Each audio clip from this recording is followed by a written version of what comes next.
সে ঝালমুড়ি খাই কি? ঠিক আছে চ, আজ বাড়ি থেকে পার্স আনতে ভুলে গেছি যে। তোর কাছে টাকা আছে তো? আবার টাকা কোথায় পাবো? 30 টাকা ছিল তোর সবে আইসক্রিম খালি যে।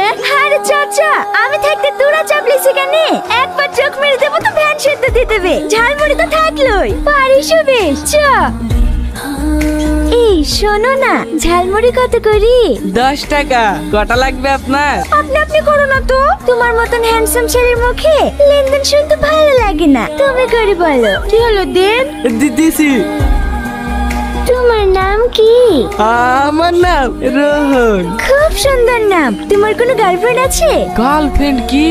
ও মা, গার্লফ্রেন্ড মানে জানো না? তুমি কাউকে ভালোবাসো কিনা তাই জিজ্ঞেস করছে।